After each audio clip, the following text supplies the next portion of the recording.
Hello hello hello hello sir Sunkar Naresh గారేనా? శంకర్ నరేష్నే మాట్లాడుతున్నానండి. ఎవరు మాట్లాడుతున్నారు? సార్ నా పేరు రాములు సార్.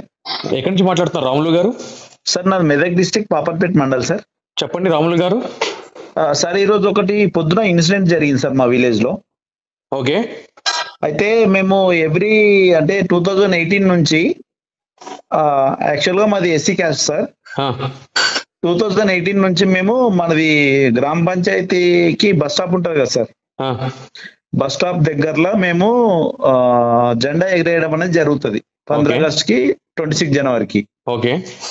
అయితే ఏమైందంటే 2018 నుంచి ఇప్పటి వరకు ఎలాంటి ఆటంకాలు రాలేవు.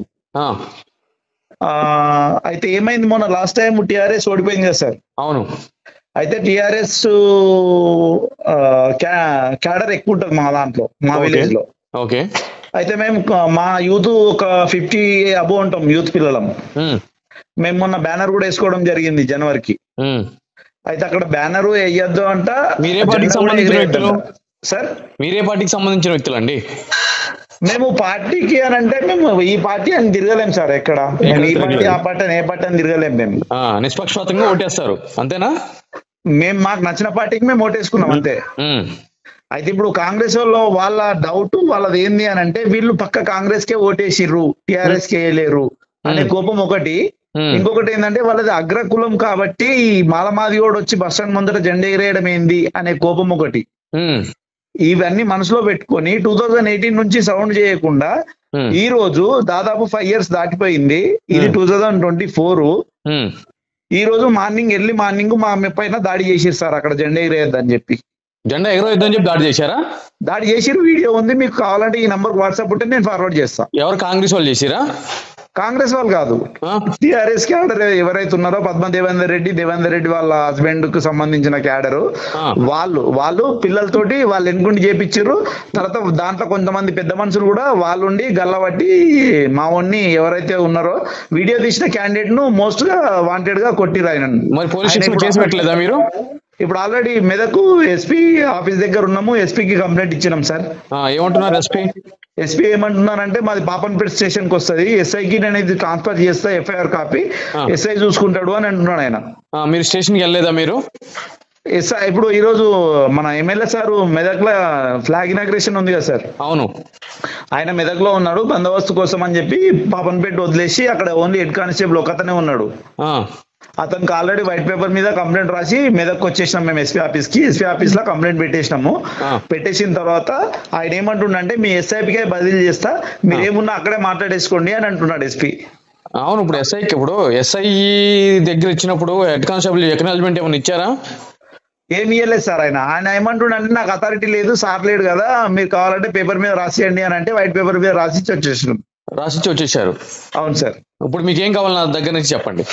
మీ దగ్గర నుంచి అంటే సార్ మాకు ఏంటంటే ఒక నేషనల్ ఫ్లాగ్ ని ఒక బస్ స్టాండ్ ఆవరణలా మేము ఎగరవేయద్దు, మీరు తక్కువ జాతి కులస్తులు అని మమ్మల్ని దూషించడానికి రీజన్ ఏంది? మేము ఊరు వాళ్ళం కాదా, లేకపోతే బయట ఊరు నుండి వచ్చి మీ బస్ స్టాప్ చట్ట వ్యతిరేకమైన చర్య. దట్టు ఏంటి అని అంటే గనక మిమ్మల్ని అట్రాసిటీస్ యాక్ట్ అట్రాక్ట్ అవుతుంది. మీరు సంబంధించిన పోలీస్ స్టేషన్ కి వెళ్ళి ఒకవేళ ఎస్ఐ ఇంకా రాకపోతే గనక మీరు ఇచ్చిన ఫిర్యాదుని మీద ఇమీడియట్లీ ఎస్సీ ఎస్టీ యాక్ట్ పెట్టకపోతే నాకు ఇదే నెంబర్ కి ఫోన్ చేయండి, నేను వచ్చి మీ తరపున నిలబడతాను. Okay sir, okay. అదే నేను మీ నంబర్ గురించి దాదాపు ఒక 2 hours నుంచి ట్రై చేస్తున్నా సార్. అయితే మీరు రీసెంట్ గా ఈ రోజే పెట్టిరు కదా ఒక పోస్ట్, అది పేపర్ లో వచ్చింది. అవునండి. ఆ పోస్ట్ లో నంబర్ చూసి ఇప్పుడు నేను కాల్ చేస్తున్నా సార్ మీకు. నేను పెట్టింది ఓన్లీ నా నియోజకవర్గ ప్రజలకు పెట్టాను. కానీ మీరు ఈ దళితుల మీద దాడి జరిగింది, దట్టు ఫ్లాగ్ హోస్టింగ్ జరగకోకుండా చేస్తున్నారు అని చెప్పి అంటున్నారు. కాబట్టి నేను దీని కొద్దిగా మీ విషయం మీద సీరియస్ గానే ఉంటాను. మీరు ఎటువంటి ఇంజస్టిస్ జరిగినా మీకు నాకు ఫోన్ చేయండి, నేను మీ తరపున నిలబడతాను. ఇంకొకటి సార్, ఇంకొక చిన్న మాట సార్. మీకు టైం ఉన్నది అంటే నేను చెప్తాను, టైం లేదంటే టైం లేకపోయినా కూడా మీకోసం నేను టైం ఇస్తాను, చెప్పండి. Okay sir. ఇంకొకటి అయితే పద్మ అక్క ఓడిపోయింది కదా అక్కడ టిఆర్ఎస్. అవును. దేవేందర్ రెడ్డి ఉన్నారు కదండి. అవును. ఇప్పుడు వాళ్ళు వీళ్ళకి సపోర్టు. ఓకే. మరి కాంగ్రెస్ ప్రభుత్వం అధికారంలో ఉంది కదండి, కాంగ్రెస్ సంబంధించిన లోకల్ లీడర్ ఎవరిని గెలవలేదా మీరు? లోకల్ లీడర్ కాంగ్రెస్ లీడర్ మా ఊరైనే ఉన్నాడు. ఆయన కూడా ఏంటంటే పక్కా మాలమాది కూడా అనేటోడు మన దరిదాపులో కూడా రావద్దు అనే భావజాలం గల వ్యక్తి ఆయన. అంటే అతను అగ్రకులం వ్యక్తి, లోకల్ కాంగ్రెస్ లీడర్, బీసీ ఆయన కూడా బీసీ. BC, okay. బీసీ బంజైనా. Okay okay. ఆయన కూడా బీసీ. ఇప్పుడు అదే లైన్ లో మీకు వీడియో పెడతాను సార్, ఈ నంబర్ కి వాట్సాప్ ఉంటే. అందరు వస్తున్నారు, అదే లైన్ లో అందరు వస్తున్నారు. కానీ మోస్ట్ వాంటెడ్ ఎవరంటే ఒక ఊరికి పెద్ద మనిషి అనే వ్యక్తి, వైట్ ప్యాంటు షర్ట్ వేసుకొని ఉంటాడు. ఆయన వచ్చి గల్లబట్టిండు.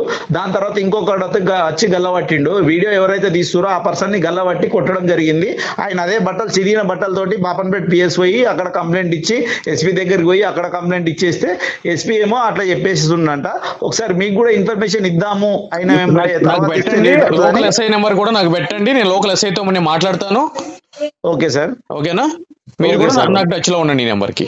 ఓకే సార్, ఖచ్చితంగా టచ్ లో ఉంటాను సార్. సార్ గుర్తుపెట్టుకున్నందుకు థ్యాంక్ యూ సార్. కొంచెం నా పేరు రాములు సార్, కావాలంటే నంబర్ ఫీడ్ చేసుకోండి.